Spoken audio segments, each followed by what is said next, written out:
McCloud. Wow. Okay, I'll keep away from the microphone. Yes, we were about to go live and whatever, so we've got a thumbs up. So, welcome everybody to the Nottinghamshire Pension Fund Committee. I welcome our members and members of the public and officers. Thank you very much on this chilly chamber this morning.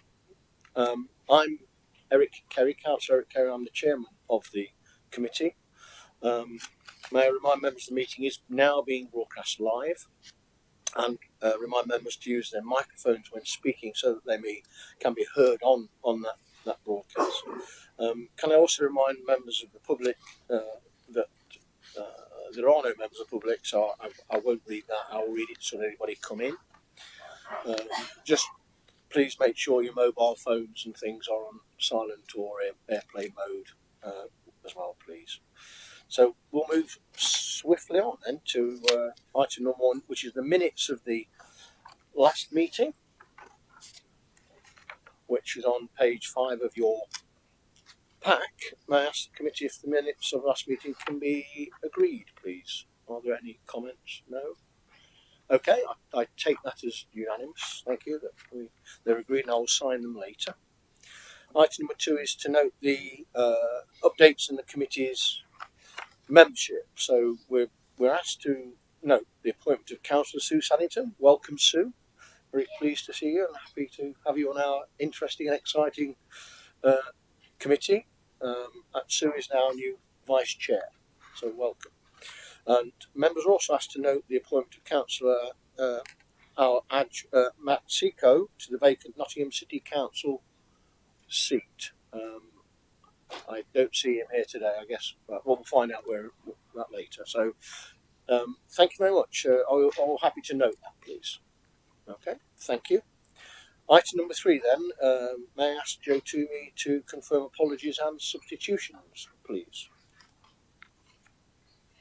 Thank you. We have apologies today from Councillor Place, who's meant to be substituted by Councillor Creamer, from Councillor Roger Jackson, who's being substituted by Councillor Butler, Yvonne Davidson, Sue Reader, and the chairman stole my thunder a little with this one. Apologies from Councillor Maxico too. Thank you very much, Joe. Number 4 then on the agenda is declarations of interest by members and officers. A, do any members or officers present have any disclosable pecuniary interest to declare, please? Okay, I see no indications. B, do any members or officers present have any other interests, either pecuniary or non-pecuniary, to declare? Again, no indications. Thank you. Okay, so moving on to item number 5, which is the first substantive item on the agenda today. It's the update on progress of the impact of the McCloud Judgement on the administration of the pension fund. Before I hand over to Sarah Stevenson to introduce the report, I'd like to move the recommendation, which is on page 14 of the agenda pack. May I have a seconder, please? Happy to second, Chairman. There you go. First time, Sue. Thank you. That's fine. Okay, so Sarah, would you like to take us through the report, please? Thank you. Thank you. So this report is to update Pensions Committee on the progress of the Pension Fund McCloud project. The report provides background on the McCloud Judgement. The report also explains the impact on members' benefits and who qualifies. It is recognised that pension fund members will not see a significant increase in benefits because of the judgment. The main impact is in addressing age discrimination. The pension fund has been preparing for McCloud by collecting and checking data from all 290 plus scheme employers and impacts on about 29,000 scheme members. All scheme employers have now returned the requested data, and the fund is now undertaking a validation exercise on this return data that is obviously taking a while to complete. Other difficulties that the project have experienced has been the lack of clarity from government around the actual remedy, culminating in a very short timescale from the end of the consultation and the new regulations which came into effect on the 1st of October. The regulations require the fund to consider a range of McCloud affected cases to include McCloud calculations on members retiring currently where they meet the criteria, along with those who have already retired and therefore need their benefits recalculating. To ensure a consistent approach, a national implementation group has been set up to decide on statutory guidance. To help funds also, DULUC have issued an initial prioritisation policy that is attached to this report. This prioritisation policy outlines expectations on implementation. The LGPS is awaiting further guidance on the implementation as well. Our systems provider, Civica, is also working on new software to enable the calculation of benefits to be put through the system. We're expecting the software to be updated in January 2024.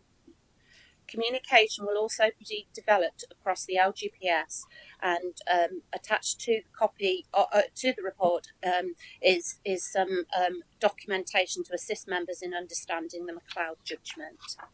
The recommendations are detailed at the end of this report. Thank you. Yes, thank you very much, Sarah. Obviously, this has been going on for quite a while now and put a lot of resources in, and we appreciate all the work and the complexity of it all. But I guess a fundamental point here is that we have to get the pensions we pay right, and that's the most important part of this. So I'll open it up to any questions or comments from members, please.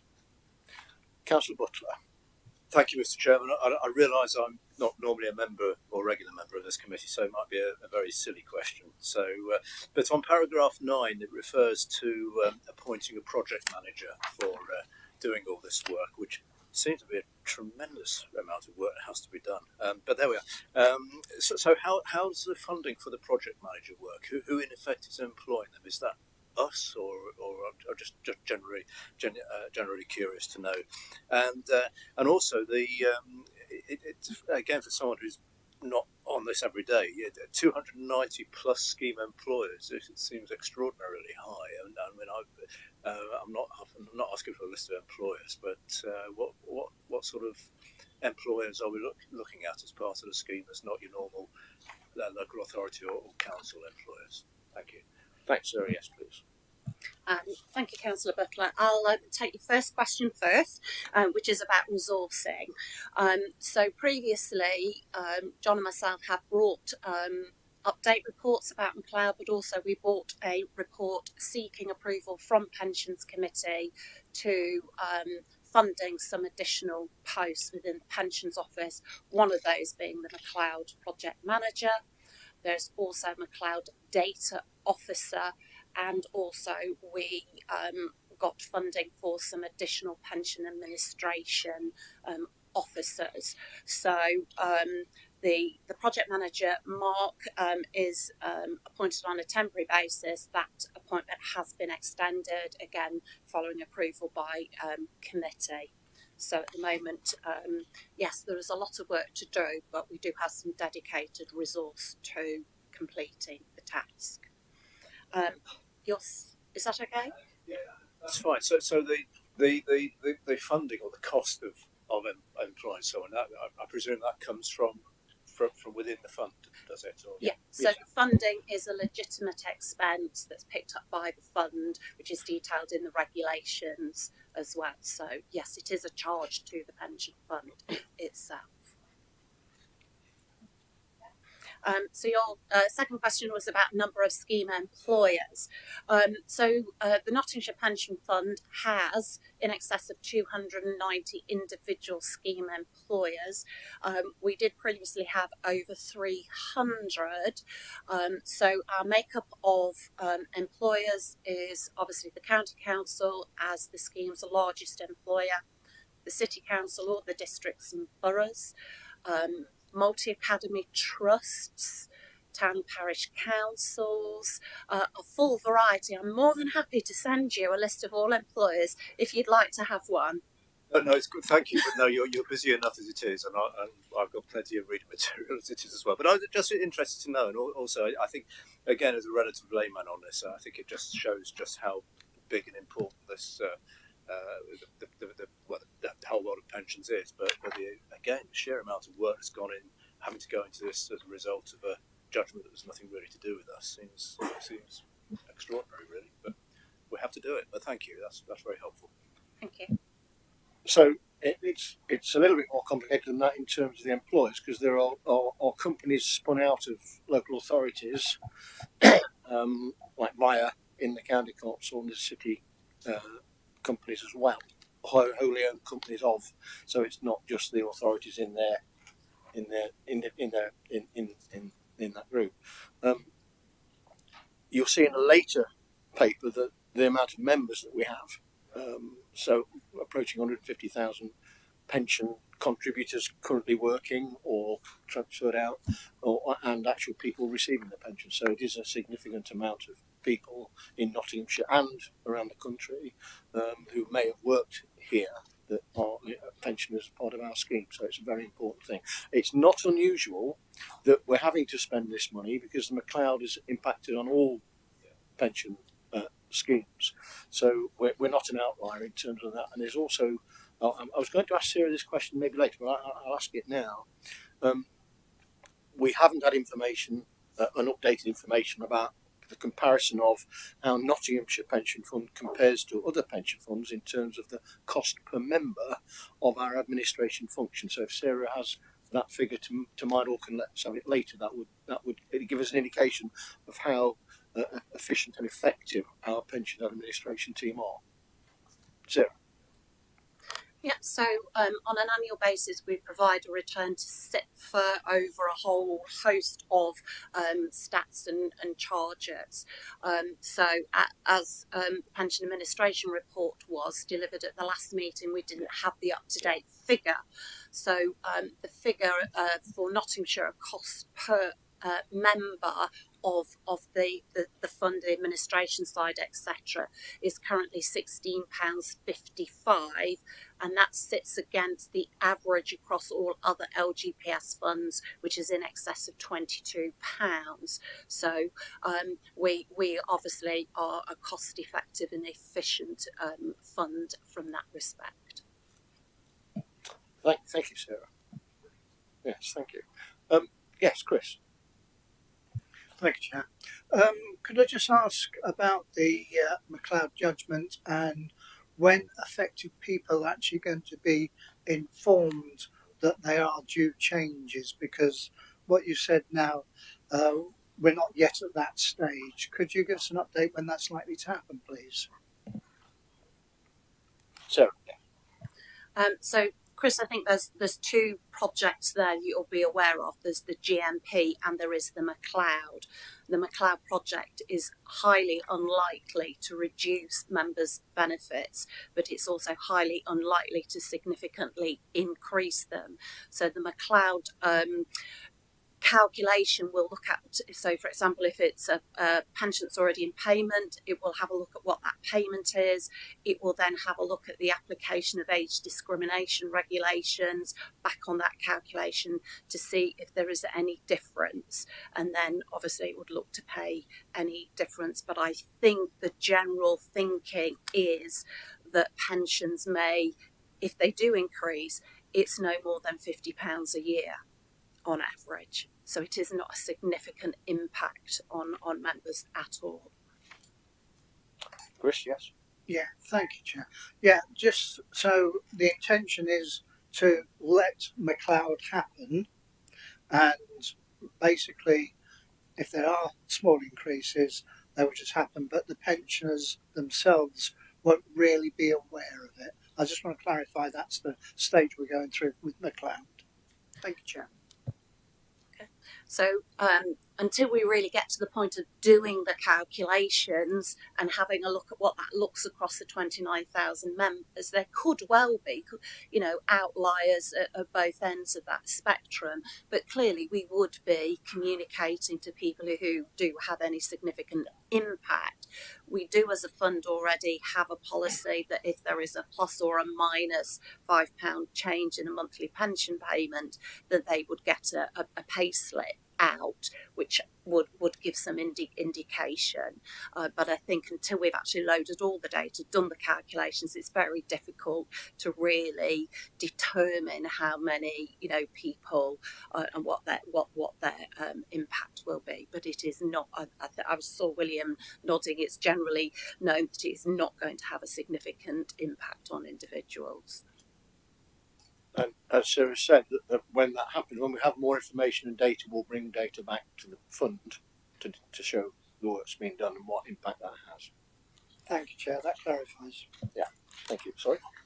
Yes, Councillor Camilleri. Yeah, thank you. I'm interested in the figure that cost per person. It's quite a large, £21 per person on average, and we're doing it at 16. That's really, really good. I mean, it's 25% less, isn't it? And how do we achieve that? I mean, compared to other pension schemes, because that affects pensioners who are in pension. So it's really good what you do, and I want to know how you've done that. I'm not sure whether today is the time to do that. We will. This will be brought back. We've got the transformation report later here today. I just raised it at the point to help Councillor Butler's initial comment, but we will come back to that. Absolutely. I could just say well done, whatever it is, doing something right, and I think you ought to be congratulated on it. It's a big difference, that is. Thank you. Yeah, thank you very much. Okay, I don't see any more questions. We move the recommendation. Can I see all those in favour of show of hands, please? Okay, thank you. Are there any against or any abstentions? Okay, thank you. I think that was unanimous.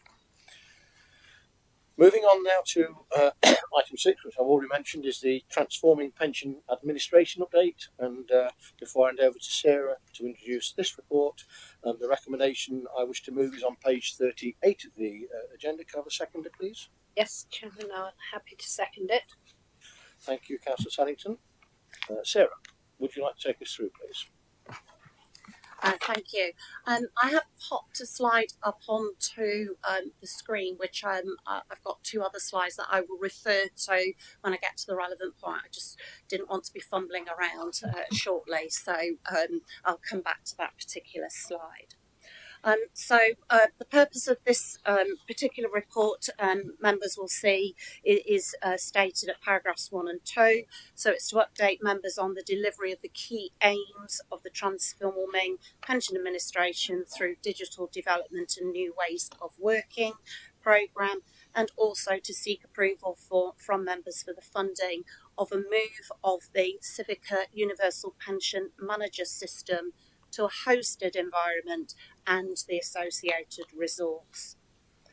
So members will no doubt remember that I have brought previous reports to committee, which gives some background to our particular programme. So administration is changing nationally.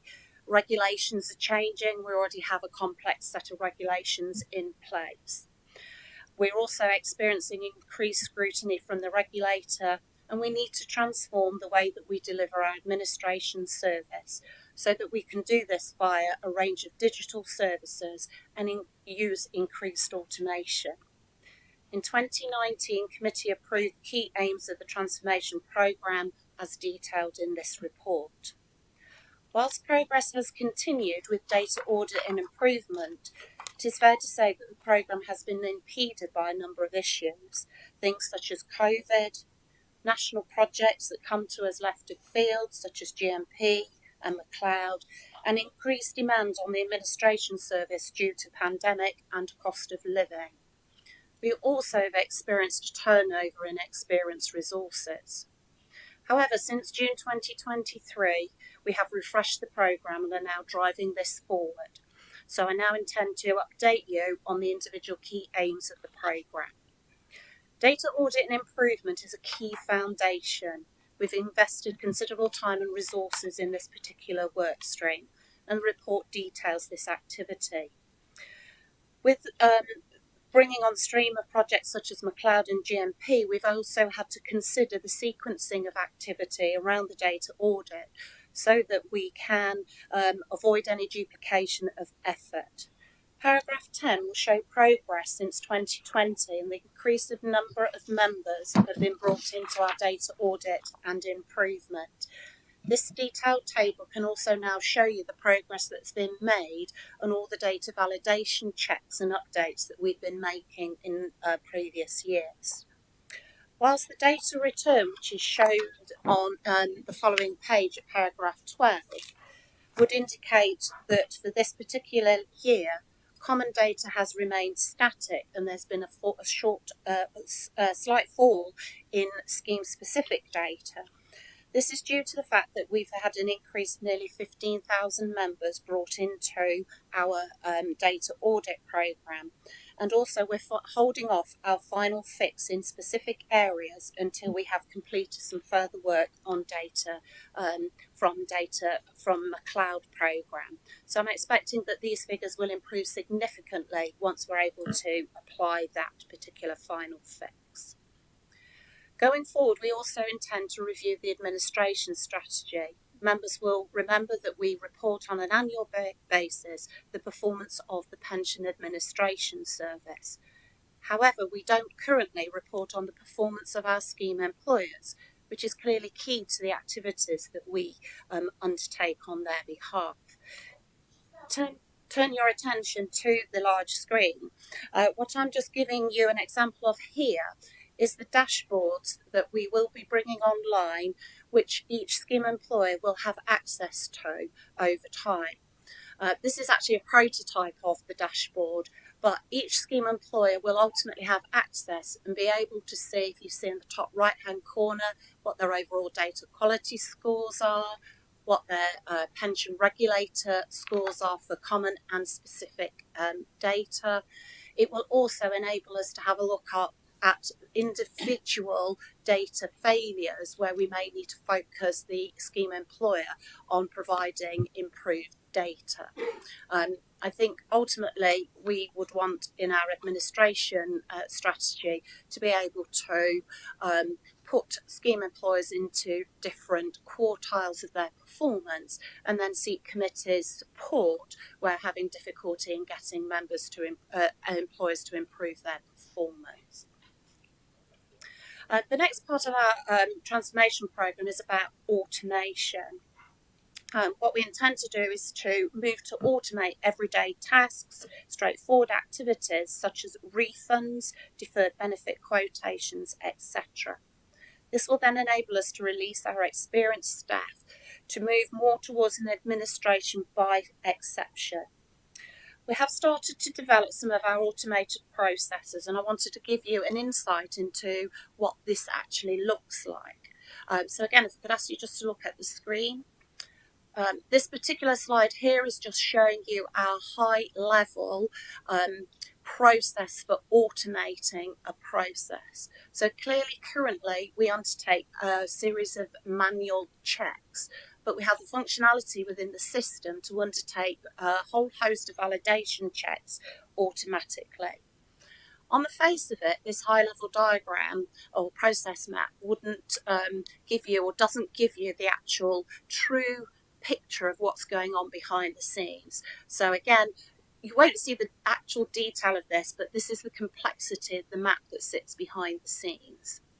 So you can see here there's a lot of activity going on where individual records are put through a whole series of validation checks. If they don't pass those checks, then that particular member is popped out into a work tray to enable an individual to look at it.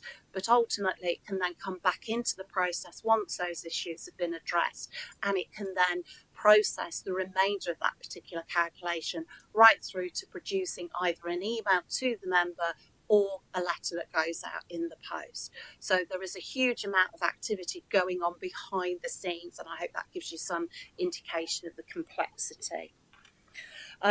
Our project at the moment is now moving to the stage where we're actually running some real life cases through these automated processes, but we're still doing some manual checking so that we have the confidence within the Pension Administration Office that the end result is accurate. So that's one area that we've been working on. Another area, again, members will remember, is that we have previously rolled out an employers portal to a small number of employers, one of those being the County Council itself. Further rollouts have been held back due to the pandemic.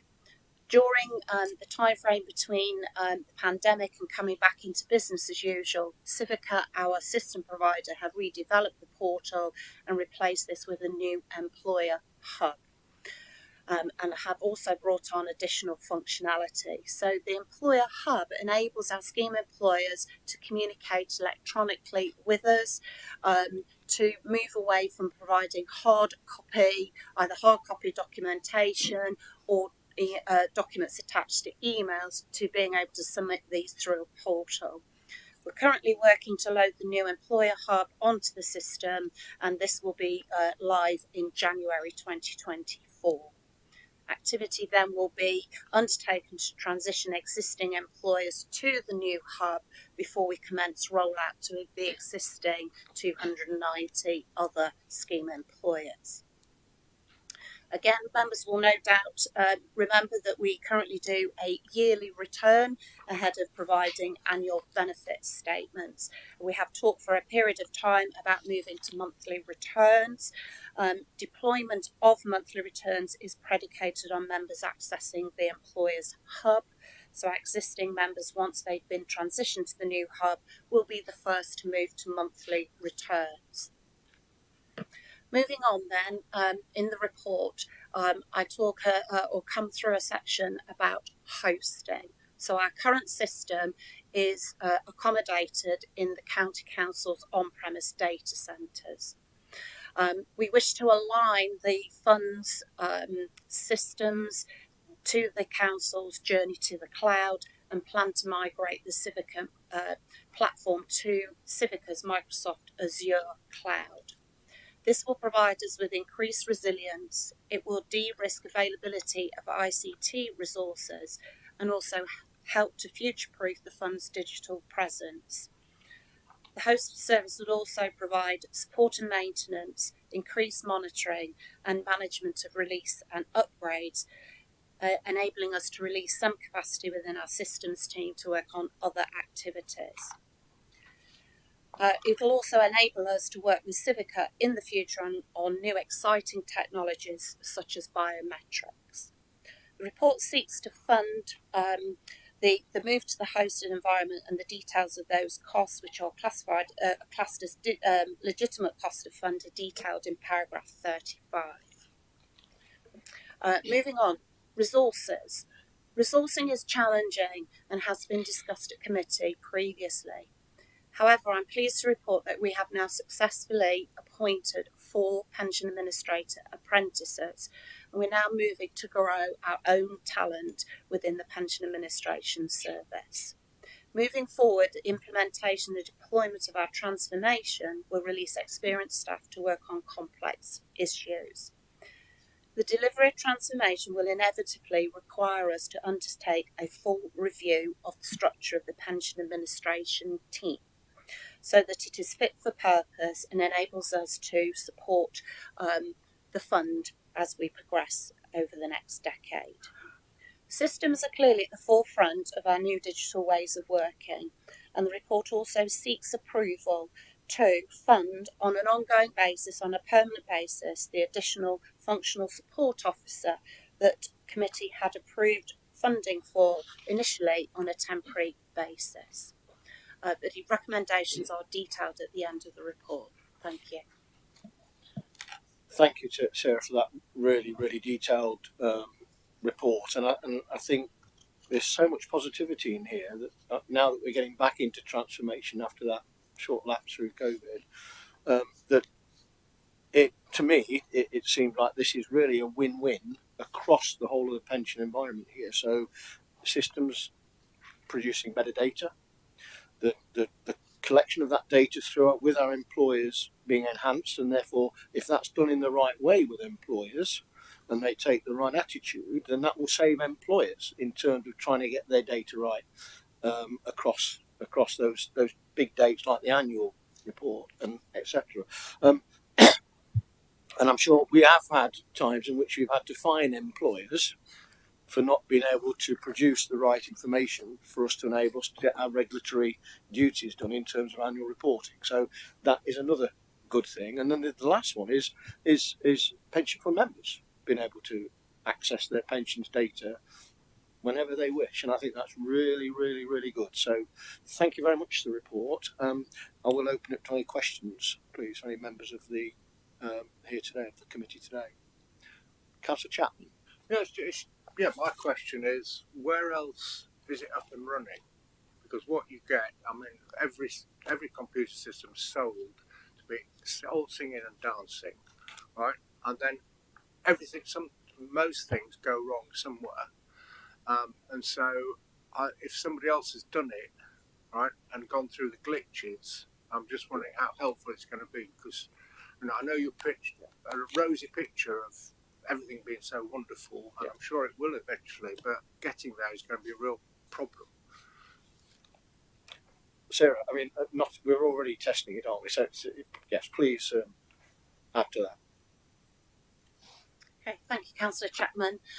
Yes, ICT systems do have issues. Yes, we are in dialogue with other funds. So, for example, Cheshire Fund are ahead of us with regards to deployment of the employer hub and the monthly returns. So the key lesson learnt from them, which we're taking on board, is complete your data audit for each employer as you move them to the hub and then move them to monthly returns. If you don't baseline the data, then basically you're going to have issues. So yes, we are taking those items on board. We are leading the way with regards to automation, but I think that has a positive in the fact that we are able to build the automated process with our own series of validation checks in. We're working very closely with the provider, Civica there. We're running a proof of concept. We have to build the confidence within the team, so we will do manual checking first. We'll also have validations built in there so that if a record meets certain thresholds, it's always pushed out to have a manual check done on it as well. So that is baby steps, building our confidence, having initial and additional validation checks built in first until we've proven that going through the system. I think a number of us are old enough and wise enough now from system implementation to know these are things that we need to do and be ready to get them signed off, or to say, no, we're not ready. We need to go back and we need to refresh elements of the process. Okay, Councillor Butler. Thank you. Actually, you've partially answered one of my questions, because data input is absolutely crucial on these things from day one, isn't it? Because because I assume it's individuals, team members are typing in the data, and of course it just takes one little distraction, a phone call or whatever, and an easy sort of mistype can cause all sorts of problems, both immediately and also further down the line. So I think I'm encouraged to hear what you've just said about the audit that the process you have in place to make sure that the data is correct. But the other question I had, just generic, I mean, this is really interesting, because at the end of the day, it's the way everything's going, sort of portals and all the rest of it, and pardon me, and self-service, which happens anyway for things like the inland revenue. I mean, we can all check our own sort of national pension possibilities on there. So I see this working the same way. So when it comes eventually to the member self-service, which should be really interesting and I was going to say exciting, but you know what I mean, it gives people the sort of have bang up-to-date information. What sort of timescales are we looking at for that to be ready for both current pensioners and future pensioners to be ready to check for themselves, and then ultimately perhaps save time contacting the team and so on? Thank you. Sarah. I'll just address the beginning of what you were saying there, which was around the data accuracy, etc. So obviously a vast majority of the data comes to us from scheme employers. The monthly routine or returns routine, again, that has a series of checks built in it. So, for example, if there'd been a substantial increase in pay for somebody on a particular return and it sits outside a tolerance, so I don't know, somebody was previously on 25,000 and for some reason we're then being told they are earning $250,000 because somebody has keyed in an extra zero, then actually that doesn't even come through to us or won't come through to us because it'll be flagged as something for the employer to check, because they have a responsibility to ensure they're putting accurate data in at that end. So there are other safeguards built in. So the other point there is about individual members, pensioners accessing the system themselves. So there is a national dashboard project that has been initiated by central government where they're looking at all pension providers to provide data into a portal to enable members of the public to track and trace any pension provision they may have both within public sector schemes and private sector schemes. That had been delayed. We have a staging date of September 2025. We have done some preliminary work on that, as we will be required to feed data to requests made by members of the public. So that's one thing around national dashboards. Members of our own Nottinghamshire Pension Fund will ultimately have access to their pension account with the Nottinghamshire LGPS through a portal. You will see at this moment in time I've made no reference to that within this report because we're doing all that preliminary work and bringing things on stream. I think it's fair to say that's a good 2+ years away. Thank you. Okay, thank you. Councillor Camilleri, Andre. I think it's fantastic, the A1, the coming in and changing the way to work. But more important, what really interesting is the fact that you've set 4 new apprentices on. Because it really is a problem getting people to come to work for the council. And this is a great way of bringing people on, not necessarily going to university, but coming to the council, learning a trade, so to speak, becoming an expert in pensions and going forward. I think it's absolutely to bring 4 apprentices on. That's the way forward. We've got to grow as own. I think the term you used. Do you see that being bringing on more apprentices going forward?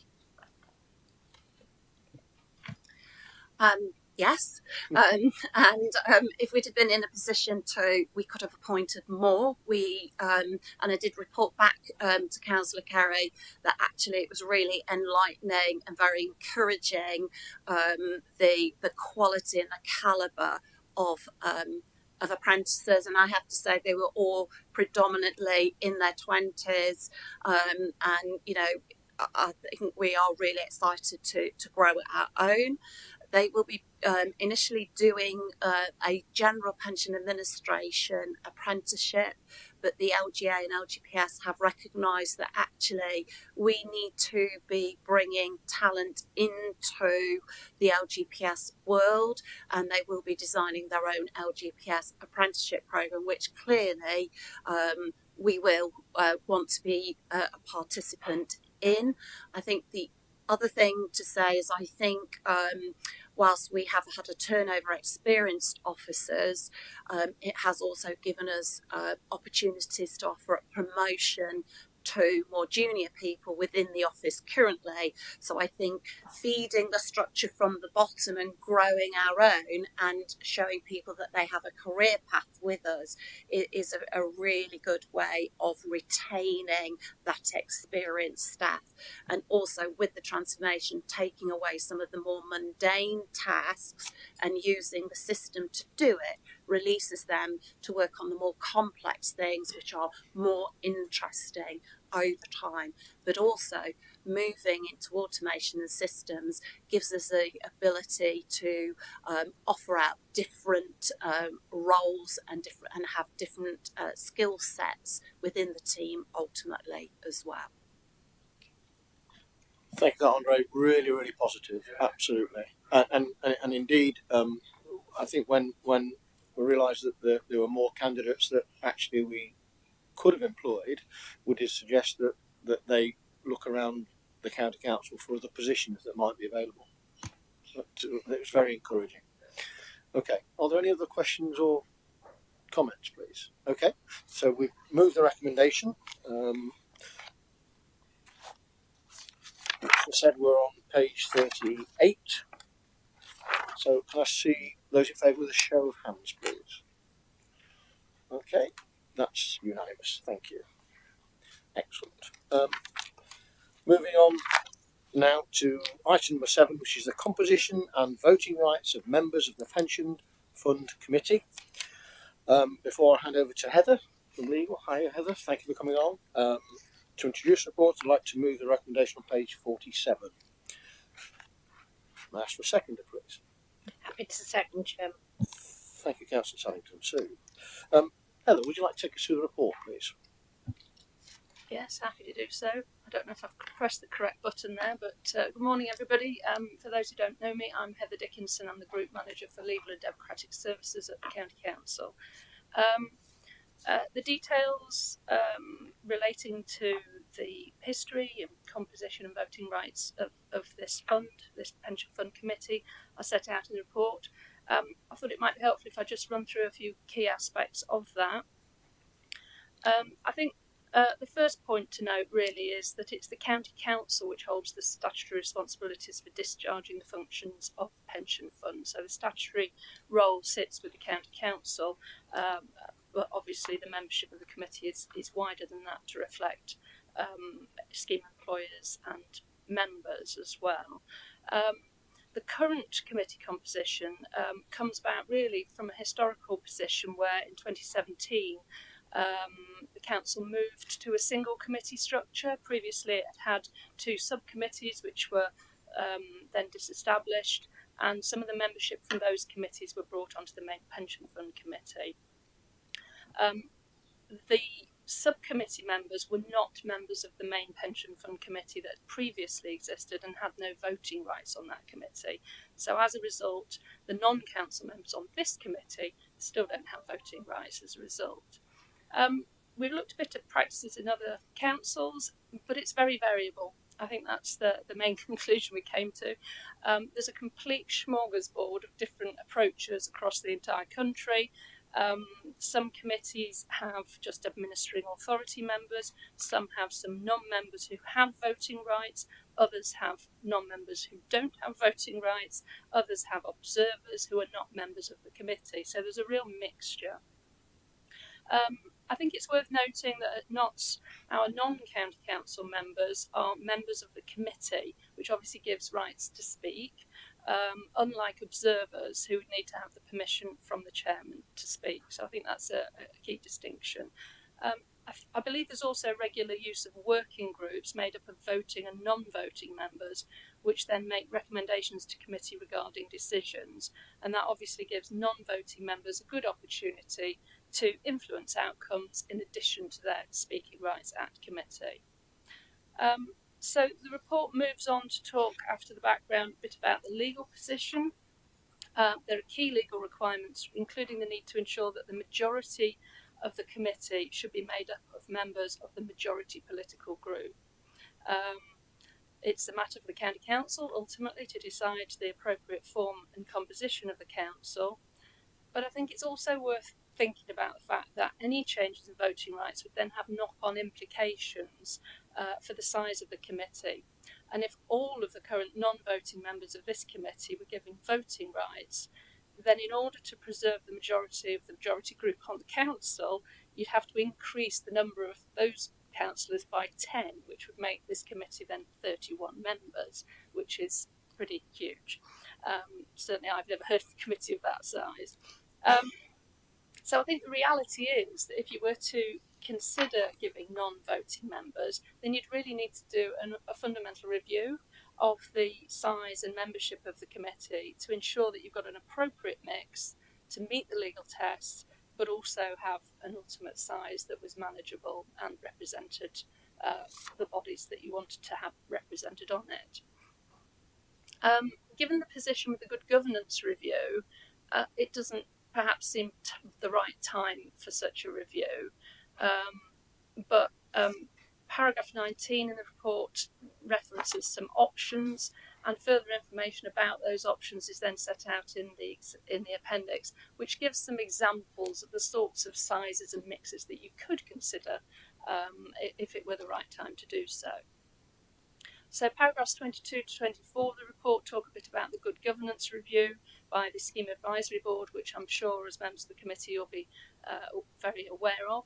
And they've made some recommendations regarding the issue of representation of scheme members on decision-making bodies. Those recommendations, along with a raft of others, are now with the government for consideration.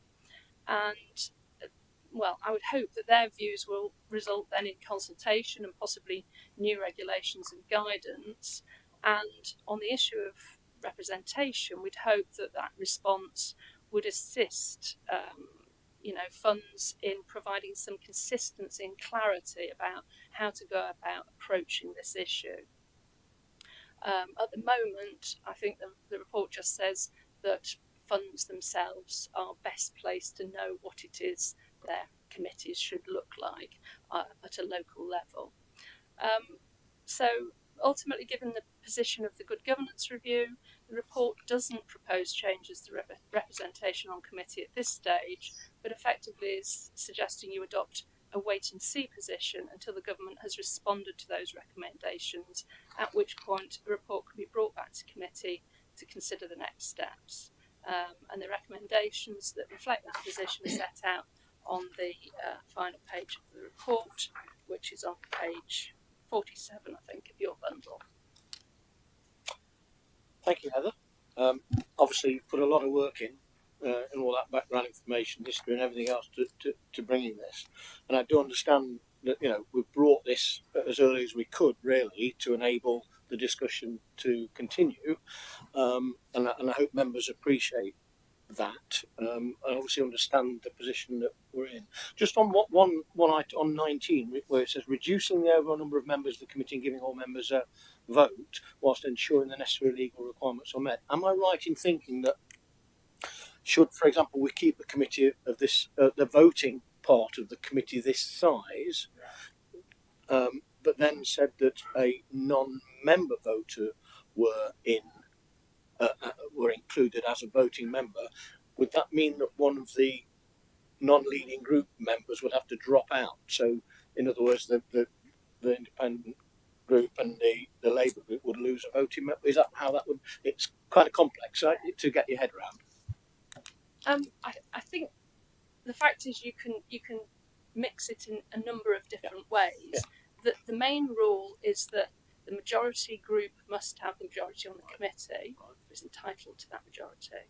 And beyond that, the rules about political proportionality actually don't apply, which is unlike other committees. So that's the only part of those rules that applies.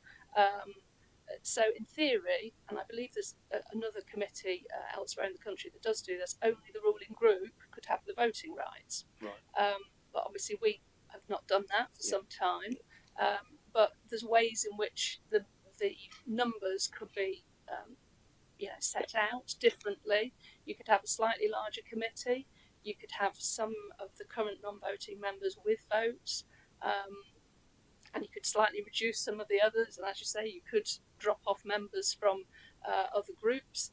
But obviously that's why you really need to do it in a quite a fundamental review way to come up with a balance that you think overall is the best for Nottinghamshire. So it's really difficult to sort of say, well, this is the one we could adopt. Okay. Thank you for that. Can I open it up to any questions or comments from members, please? Councillor Chapman, Graham.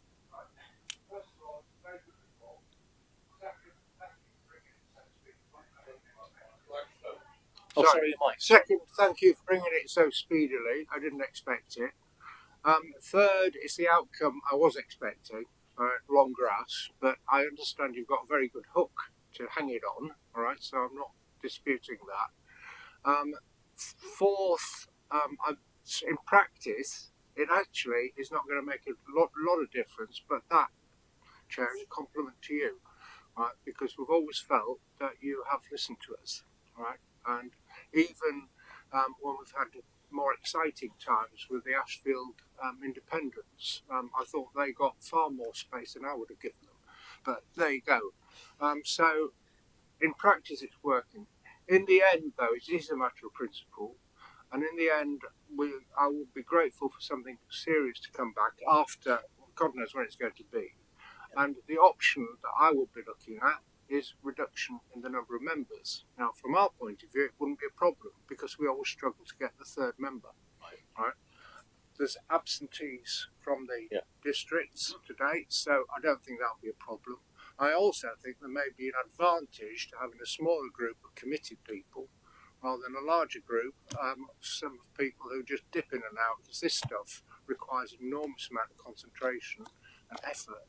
And so I think that is the direction we should be heading when when this body, SAR is it, or something, reports. But when that report, so my question is, do you know when it's going to report? Unfortunately, I don't. The only impression I've got from the reading that I've done is that it's been delayed a number of times. Other colleagues will probably know a lot more than me. Anyway, I put my marker down. I think that's the one we should be going for. Okay. Sorry, William. I mean, the Hymans Robertsons did their work on the Good Governance Report 4 years ago, and it still hasn't come back. So there's clearly a problem somewhere at the government level. I do think it will come back, but I'm afraid I can't give you an absolute timescale. It could well be after the. Yeah.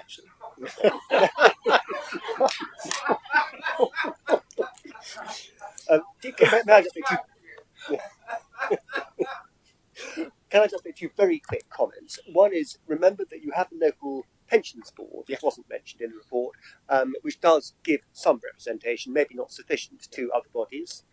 And the second, and it's just a comment, I mean, what Heather said is absolutely correct. There's a huge range of different arrangements. But from my experience, I have seen quite a few committees.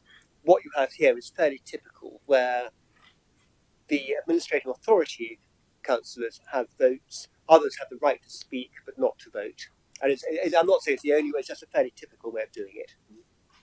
Okay, thank you, Chris. Thank you, Chair. Thank you very much for the report, most appreciative. I think, like Graham, I would have understood this is the way it's going, but can I ask that this be kept as an item on the work programme, please, so it's not forgotten when eventually some form of government report comes out. Thank you, Chair. Thank you, Chris. Whilst I'm here, then yes, that will absolutely be the case. Taking on the point about membership of the committee, it is a very hard-working committee. There's a lot of information, there's a lot of training to do, and obviously there's things that may come out in future that in guidance that means training becomes mandatory. So that will put a lot of pressure on members who have other work to do out in the community to fulfil their duties as members of the pension fund committee. I know that we have to be responsible, we have to be trained, because we make some very, very important decisions for the benefit of our pensioners, but we still have to bear that in mind. So I totally agree with your comments, Councillor Chapman. Any other questions, Sue? Well, thank you, Chairman. Obviously, I'm new to this committee, so I'll probably be told to be quiet. But looking at this, what Councillor Chapman has just referred to, he's referred to a lot of people being absent. I would have thought if you made the committee smaller, and for one reason or another, the 6 people along here and the 2 on the back were not able to come, you're going to have a very small committee making decisions, which may or may not be good. But you need the people who are consistent, who are well up with what's happening on here. And if you've got people away, as you have over there, which you've alluded to, then I would have thought that by having a larger committee, you're ensuring, as we are today, that there are sufficient here to make the decisions. I can see you don't agree with me, so we'll agree to differ, but that's as I see it. Okay. But from my perspective, again, it's about listening, and so all the comments made today, Heather's heard, and when we take advice about the future direction of the committee, will be taken into account, and I think that's the way to go forward. Any other questions or comments, please? Councillor Purdy-Haran. Thank you, Mr. Chairman. I find myself probably in disagreement with Councillor Chapman. The pension fund has grown. The number of employers has grown, 290 plus mentioned, and I think we have to be very careful if we are minded to be sort of reducing anything in the future. So I completely agree with Councillor Saddington. I'm sure we're very grateful for the seats that have been allocated to the Independent Alliance. I just want to make it clear that the Ashfield Independents are only represented by one councillor, so they can't go any lower. If I was to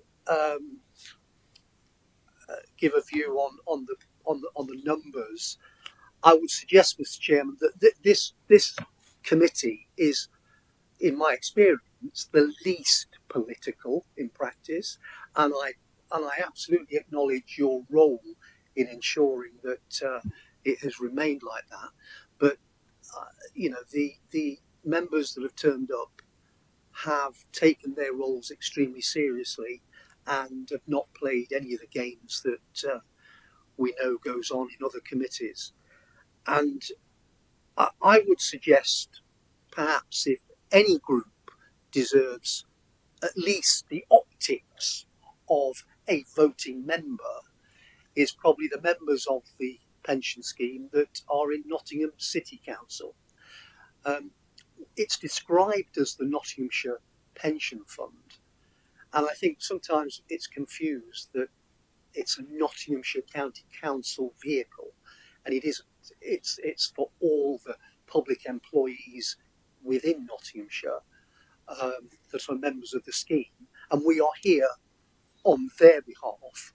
And so I think there is an element that we need to show that we are inclusive. And I mention Nottingham City because I assume they probably have more employees than the districts individually, albeit the districts may themselves collectively might warrant a voting member in the future. But I do get that, shall we say, the administration would be alarmed at any outside votes and would obviously want the controlling group, whoever that is, to have a majority. So it is complex, and I'm glad that it's something we've continued talking about. But I do not want to just acknowledge that in my years of being on this committee, it has certainly taken its role very seriously and been completely unpolitical as such. Thank you. Are there any more questions or comments? Okay. So the recommendation is as on page 47. So I'd like to see your vote in favour, please, with a show of hands. Are there any votes against? Any abstentions? That's one abstention. So the recommendation is carried. Thank you very much. We now move on to item number 8, which is the Pension Fund Treasury Management Mid-Year Report for 2023-24. Before I hand over to Kieran, who will introduce the recommendation on page 55, I will move. May I have a seconder, please? I will second. Thank you, Sue. Okay, Kieran, would you take us through the report, please? Thank you, Chair. In this report, Treasury Management refers to the management of the pension fund's cash deposits as opposed to the fund's long-term strategic investments. Treasury Management activity is undertaken by the investments team and overseen by the Council's Treasury Management Group. The Pension Fund Committee has responsibility for setting the Treasury Management strategy each year and receives 2 further performance reports during the year. And this is the mid-year report showing performance to the end of September 2023. The main items to note are Firstly, that all treasury management activities undertaken were within the limits set by the Fund's 23-24 Treasury Management Strategy. And secondly, over the 6-month period to September 23, the Fund earned an average of 4.78% on its cash deposits, compared with its benchmark rate over the same period, which was 4.61%. Thank you, Chair. Thank you, Kieran. A very brief but a very informative report. Thank you very much. May I open up any questions or comments, please? Councillor Smith, Tom. Thank you, Chair. Just on, I'm interested in the figures on paragraph 10, where you said 4.78% and 4.61%. Could you translate that into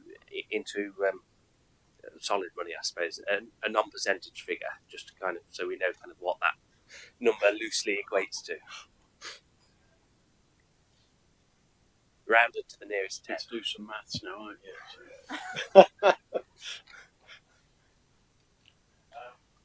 If you don't have it accurately, Kieran, just to, is it millions or? I mean, on average, the pension fund's cash balance might be up to 100 million in terms of its various deposits in money market funds, Barclays Bank. So 4% might be, over the year, 4% would be 4 million, so over the 6 months, £2 million or something like that.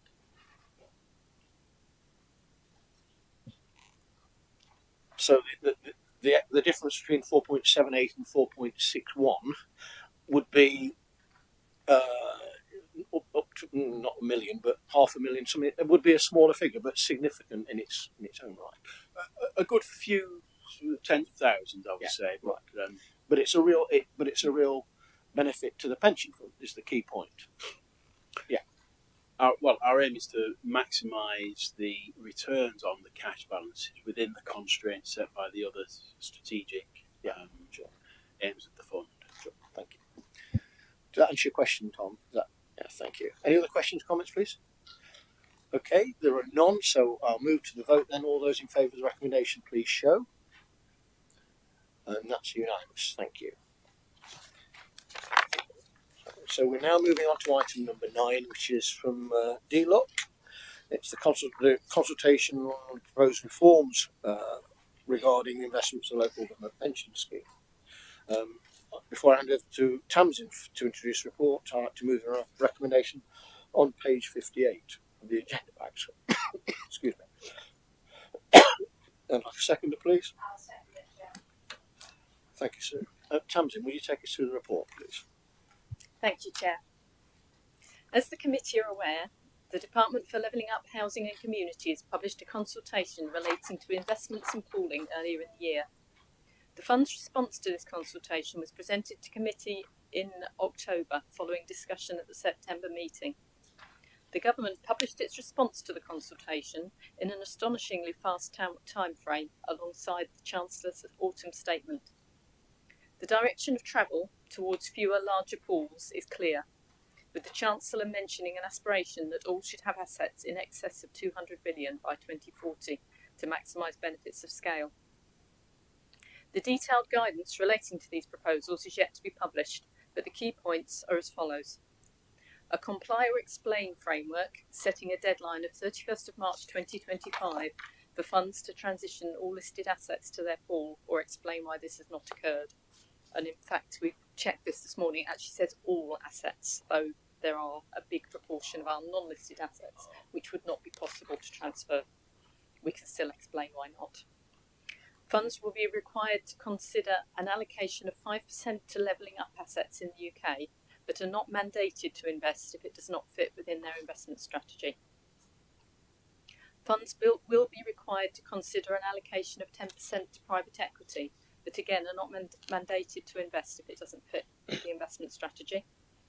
And the Government's going to revise pooling guidance to set out its preferred model, including delegation of manager selection and strategy implementation, which could be different to the current model of some pools, but we believe LGPS Central is likely to be consistent with the guidance. All funds will need to publish formal training policies for their committees and report on the training undertaken. The consultation response has addressed few of the concerns raised by ourselves and other LGPS schemes, though the fund's fiduciary responsibility is recognised and the asset allocations are not mandatory. The fund is well placed to explain why certain asset classes have yet to be transferred and are likely to remain outside the pool as at 31st of March 2025. Once the detailed guidance is available, there will be a further report to committee on the implications for the fund. Thank you, Chair. Thank you, Tams. And the reason why we put this in the report, obviously it happened at the time of the autumn statement. We weren't expecting it, but it happened. So we felt it best to bring it as soon as we could to the committee. But obviously there are certain bits of it that we still need clarification for when guidance comes out. So any questions or comments from members, please?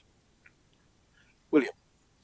Just a couple of very quick comments. I mean, the good governance, they've taken over 4 years to come back. This one, they came back in 4 weeks. So they clearly mean what they're saying. Yeah. That said, although it looks like there's a lot of difference to where we were before, in fact, we're still in a comply or explain regime. Yeah. So it is not actually a huge step. It's more about the direction of travel than actually any changes. Yeah. Yes, it's more of a vision statement, I think, isn't it, rather than guidance, as you say. Yes. Any other questions, comments? I see none. Okay, so we'll take that to the vote then, please, to noting this. So all those in favour? And that's unanimous. Thank you very much, members. Okay. Moving on to item 10. So we're now going to receive William's report, Independent Advisor's report. I'll move the recommendation to page 59. May I have a seconder, please? To second, Chairman. Thank you. Okay, William, would you take us through your report, please? Right, thank you very much, Chair. Not many changes from 3 months ago. Inflation is definitely falling, but still above the 2%, which banks are targeting. It will probably fall further in the short term. Interest rates, I would say in paragraph 4, they won't come down. And of course, the Fed came out yesterday and said they're going to reduce them. I still think any reductions will be at the back end of next year. And the reason I say that is that the US economy is booming. I've got given a number of 4.9% here. It was actually upgraded to 5.2%. Everything says that that economy is still very strong. And I cannot see the Fed reducing interest rates when inflation is above 2% and the economy is growing. Bond yields, and they really are the key to a lot of our valuations, were fairly flat over the last 3 months. Probably my strongest conviction at the moment is that they will have to go higher. Not quite sure how much, but the reason I say that is because the US in particular has got a huge amount of financing and refinancing to do. And bond yields today are much higher than they were 1, 2, 3, 4, 5 years ago.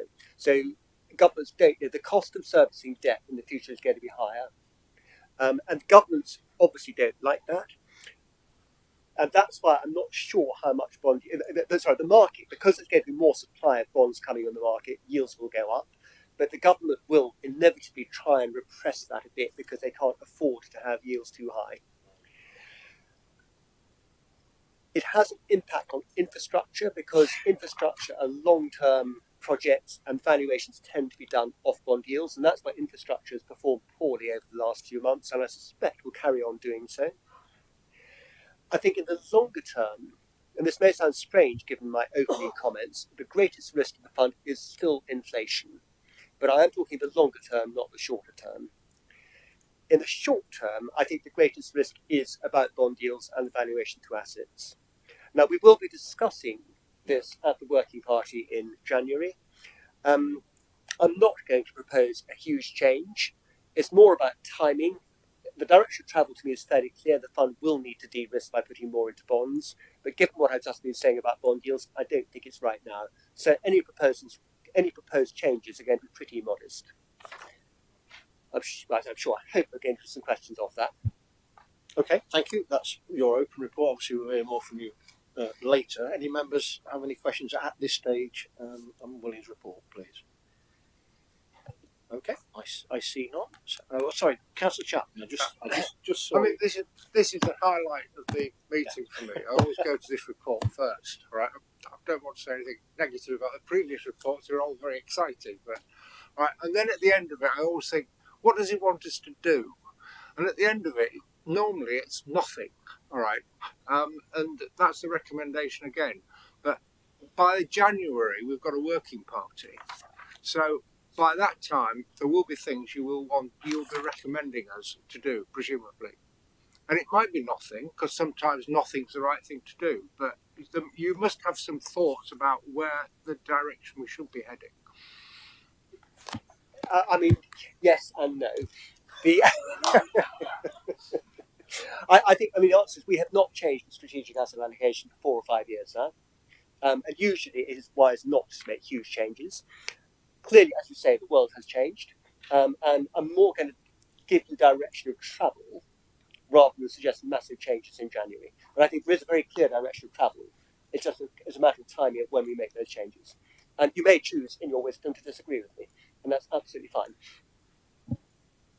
Does that answer your question, Graham? Microphone, please. Oh, normally it's William's wisdom and not ours that prevails, but we look forward to a very interesting working group in January then. That's good. Councillor Camilleri, Andre. The economy's flattened out a little bit last month.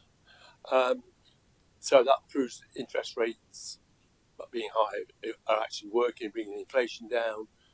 And I don't actually agree with you. I think interest rates will come down probably in the next 3 or 4 months because may be an election looming, and I think that will be that's on course. I think that's what will happen. I think the American economy booming, which means that hopefully somewhere along the line we may pick up on that, and then I think the next year or so is going to be interesting. I do think interest rates will come down because of a new thing, because we're flatlining, and that's due to interest rates basically. That's very important. And you may turn out to be right. It's all a guess anyway. Yeah. Okay, Councillor Butler. It's not really a question, it's more an observation. I do rather agree with Councillor Chapman. This is always a really interesting report, and it just goes to show, despite all the information we have, there's always a certain amount of crystal ball gazing, isn't there? We can never be 100% sure, but I do take a lot of sort of heart and confidence from the report we receive here. Always very helpful, even to we need to remember that we need to take a very long-term crystal ball view indeed we do, for the benefit of our pensioners. So yes, good point. And any other questions or comments, please? Okay, so we're asked to note the report. We'll show our hands, please. Those in favour? Thank you. That's unanimous. Okay, we're now moving on to item 11, the work programme. So the recommendation is set out on page 64, but I'll amend that for the comment that we need to keep the constitution of the fund committee under review. So with that added, Tamsin, do you want to take us through the report? Thank you, Chair. In the appendix, you can see the work programme for the rest of the committee meetings of the Sorry, apologies. May I ask for a second? I did. Yes. I'm happy to second. Thank you, Sue. Well done. Tamsin. In the appendix, you can see the work programme for the rest of the committee meetings of the current cycle. The committee is asked to identify any additional reports required. Thank you, Chair. Okay. Does anybody else have anything else to add to the work programme at this stage? Okay, I see none, so that means we can go to the vote. Show of hands to accept the work programme. All those in favour, please. Thank you. That's unanimous. Thanks very much. Okay, item number 12 is the Climate Action Plan Progress Report. And Tamsin will introduce the report, but first I'll move page 77 recommendation. Ask for a seconder, please. Thank you, Sue. Thank you. Tamsin will take us through. Thank you, Chair. The first climate risk report was reported to the Nottinghamshire County Council Pension Fund in October 2020 with a number of recommendations which became the fund's climate action plan. Since then, the plan has been reviewed and updated on receipt of the annual climate risk reports, and the committee has reviewed progress on a 6-monthly basis. The report shows the progress which has been made to the date of the report on these actions. All actions are progressing in line with the original plan. Thank you, Chair. Thank you, Tamsin. Obviously, if you look down the right-hand side of the table below, we're all in line with the original plan, so it's good news. That means we've done some good work. Any questions, comments from members, please? Okay, I see none. So again, we've made the recommendation. Can I see a show of hands, please, in favour? That's unanimous again. Thank you, members. Next item is number 13. It's the climate risk analysis and the Taskforce on climate-related financial disclosures, TCFD, report. There's a recommendation on page 82, and I'll move that recommendation. Seconder, please. Seconder, Chairman. Thank you, Sue. Again, Tamsin, would you take us through the report, please? Thank you, Chair. The Pension Fund received its fourth climate risk report and received a training session from LGPS on the Central on the report. And thank you to everybody that has attended or viewed that training on since Tuesday. For the first time, the report included an assessment of the Fund's approach to climate change, encompassing its activities and disclosures, assessed against the likely requirements for the Department for Levelling Up Housing and Communities following last year's consultation, and against the maturity map, which is used across the financial services industry. Despite our much smaller resources, LGPS Central assessed the fund as able to meet the potential reporting requirements for LGPS funds, and on average, at a moderate level, even in comparison to large financial institutions, none of which achieve leader status across all elements, and with the potential to move towards leader status in several elements. LGPS Central has made a number of recommendations to incorporate into the Climate Action Plan over the next year or two to achieve this, although I have noticed that due to a typo, we plan to include new engagement relating to data coverage in 2023, and this should read 2024, my apologies. The report was based on investments held at 31st of March 2023. The report itself is provided formally to committee as an exempt appendix due to the commercial confidentiality of supplier intellectual property. The Pension Fund is also publishing a TCFD report which contains all of the key elements of the report. Members are reminded that the analysis and figures in both reports are based on the available data. As this is dependent on what companies currently publish, it should be noted that this data is incomplete. The model requires a number of assumptions, and the information in the report should be interpreted in this context. Data is improving, partly due to pressure from engaged shareholders such as ourselves, but the sensitivity towards assumptions needs to be appreciated in interpreting the results of this work.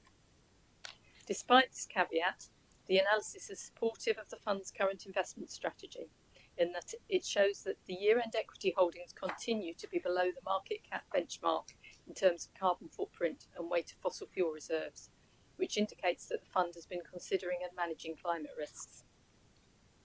The fund's emissions intensity, as measured by financed emissions per £1 million invested, is trending positively, decreasing by 28.9% since 2019. The pension fund will continue to monitor and manage all financially material risks to which it is exposed. Thank you, Chair. Thank you very much, Tamsin. Obviously, there's a lot more detail to be done in the excluded part of the agenda. That's a great summary of the stuff that we have been doing to understand climate risk, along with all the other responsible investment and ESG risks to our fund. And I think it's fair to say that I think this committee has been proactive in its work, particularly with the TFCD reporting, etc., and the information we get from LGPS Central for the work we've done. So, and I would thank LGPS Central for the quality of the work on the record, the quality of the work that they produce for us. From that, I would just like to offer this stage it open to members for any comments or questions, please. Okay, that's good. Thank you very much. So we've made the recommendation. All those in favour, please. Thank you. That's unanimous. Thank you very much, members. Okay, we now move on to the 14 part of our meeting, which is the item on fund valuation and performance. There is a recommendation on page 110.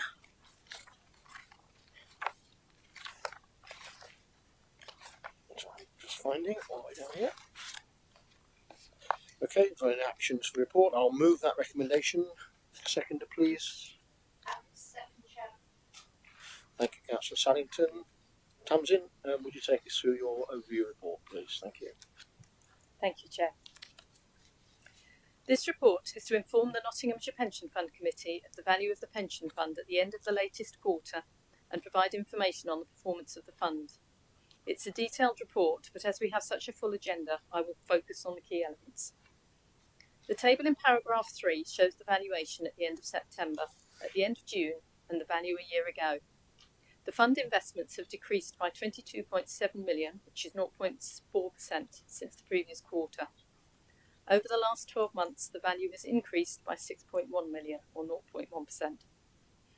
Within this valuation, 497 million of infrastructure investments, amounting to 7.7% of the fund.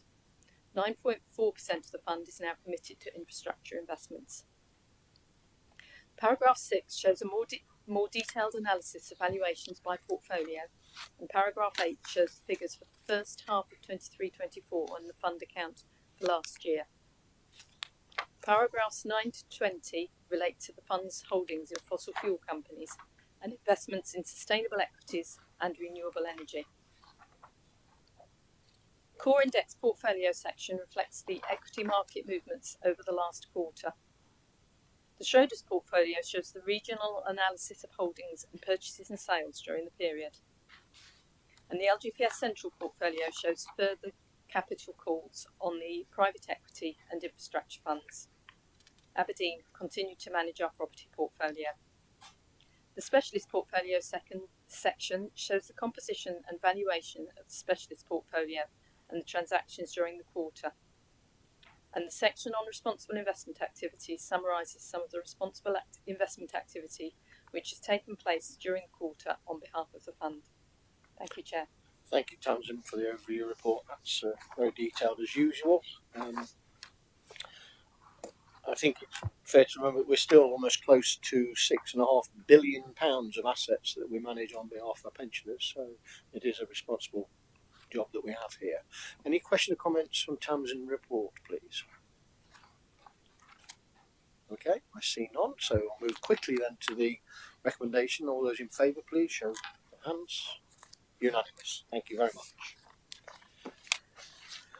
Okay, I'll move on to item 15 now, which is exclusion of the public. So we now move to that part of the agenda that proposes that we meet in closed session to consider the exempt information in agenda items 10 and 11. Therefore, invite the committee to resolve that the public be excluded for the remainder of the meeting on the grounds that discussions are likely to involve the disclosure of exempt information as described in Schedule 12A of the Local Government Act 1972, and the public interest in maintaining the exemption outweighs the public interest in disclosing that information. I'll move that. Ask for a seconder, please. I'll second that, Chairman. Thank you. And will members please show by vote of hands? All in favour? That's unanimous. Thank you very much. And may I thank members of the public that have been watching us today for doing so, and hope you thought it was a good meeting. Thank you.